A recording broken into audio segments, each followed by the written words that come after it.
இன்று திராவிட முன்னேற்றக் கழகம் அனைத்து கட்சி கூட்டம் என்ற பெயரில் ஒரு திமுகவினுடைய கூட்டணி கட்சி கூட்டத்தை நடத்தி கொண்டிருக்கிறார்கள். முன்பே நாங்கள் இதை அறிவித்திருக்கிறோம். பாட்டாளி மக்கள் கட்சியில் அதில் இடம்பெறாது என்று நாங்கள் அறிவித்திருக்கிறோம். எனவே இன்று நடைபெறக்கூடிய அந்த திமுகவினுடைய அனைத்து கட்சி கூட்டம் என்பதே தேவையற்றது. ஆனாலும் அவர்கள் மீது பல்வேறு ஊழல் குற்றச்சாட்டுகள், பல்வேறு விதமான விமர்சனங்கள் ஆளும் கட்சியின் மீது வரக்கூடிய இந்த சூழலில் அதை மடைமாற்றம் செய்வதற்காக இந்த கபட நாடகத்தை திராவிட முன்னேற்றக் கழக அரசு செய்து கொண்டிருக்கிறது. சமீபத்தில் பாட்டாளி மக்கள் கட்சியினுடைய தலைவர் மரியாதைக்குரிய மருத்துவர் அன்புமணி ராமதாஸ் அவர்கள் மிக முக்கியமான ஒரு அறிக்கையை வெளியிட்டிருந்தார். தற்பொழுது இருக்கக்கூடிய தமிழ்நாடு பிற்படுத்தப்பட்ட ஆணையம் வரும் நவம்பர் மாதம் அதனுடைய பதவி காலம் என்பது முடிகிறது.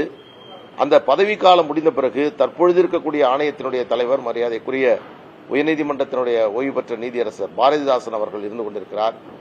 அவர் 3 ஆண்டுகளுக்கு முன்பு அவரோடு சேர்ந்து உறுப்பினர்கள் பிற்படுத்தப்பட்ட ஆணையத்தினுடைய நிர்வாகிகளாக நியமிக்கப்பட்டார்கள். ஆனால் அவர்கள் முறையாக பிற்படுத்தப்பட்ட ஆணையத்தினுடைய பணிகளை மேற்கொள்ளவில்லை. குறிப்பாக சாதிவாரி கணக்கெடுப்பு நடத்த வேண்டும் என்ற கோரிக்கை மிக பலமாக தமிழகத்தில் இருந்து வருகிறது. கர்நாடகத்தில் ஜாதிவாரி கணக்கெடுப்பை நடத்தி கொண்டிருக்கிறார்கள்.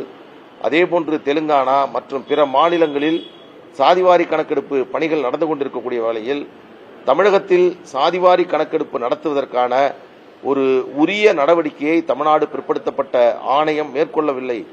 அதை மிக கடுமையாக நாங்கள் கண்டிக்கின்றோம். தன்னுடைய கடமையை, தன்னுடைய பொறுப்பை 3 ஆண்டுகளாக தமிழ்நாடு பிற்படுத்தப்பட்ட ஆணையம் செய்ய தவறி இருக்கிறது.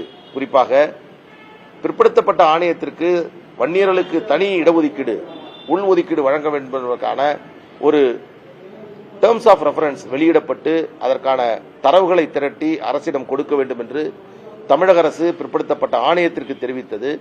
ஆனால் அதையும் அவர்கள் செய்ய தவறியிருக்கிறார்கள். எனவே 11வது மாதம் நவம்பர் மாதம் பிற்படுத்தப்பட்ட ஆணையத்தினுடைய தற்பொழுது பணிகள் நிறைவு செய்கின்ற பொழுது புதிய நிர்வாகிகளை அனைத்து கட்சி கூட்டத்தை கூட்டி தமிழக அரசு புதிய பிற்படுத்தப்பட்ட ஆணையத்தினுடைய தலைவர் மற்றும் உறுப்பினர்களை நியமனம் செய்ய வேண்டும் என்ற கோரிக்கையை பாட்டாளி மக்கள் கட்சி முன்வைத்ததை தமிழக அரசு பரிசீலிக்க வேண்டும் என்று உங்கள் மூலமாக இந்த நேரத்தில் கேட்டுக்கிறோம்.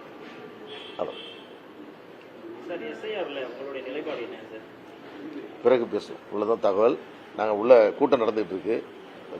அதான் சொல்லியிருக்காங்க, தெளிவாக சொல்லிட்டாங்க. இது ஒரு சாதாரணமான நடவடிக்கை தான் இது. அதனால சேர்ப்பது, நீக்குவது, ஒரு தேர்தலில் இருக்கக்கூடிய வாக்காளர்களுடைய பெயர்கள் பல தொகுதிகளில் பார்த்தீங்கன்னா 4000 10,000 பேர் அதிகமாக கூடுதலாக இருக்காங்க, இறந்து போயிருக்காங்க, வேற பகுதிகளுக்கு இடமாற்றம் செஞ்சிருக்கிறாங்க, புதிதாக வந்திருக்கிறாங்க. இதெல்லாம் சரி செய்யணும் அப்படிங்கிறதுக்கு தான் அது இருக்குது. திராவிட முன்னேற்ற கழகத்தை பொறுத்தவர்களும் இறந்தவர்கள் வாக்குகளை பதிவிடுவதில் வல்லமை பெற்றவர்கள். எனவே அந்த திருத்தங்கள் நடந்துவிடக் கூடாது என்பதற்காக தான் திமுக இதை செய்து கொண்டிருக்கிறார்கள். இந்த தேர்தலில் திராவிட முன்னேற்ற கழகம் படுதோல்வியை அடையும்.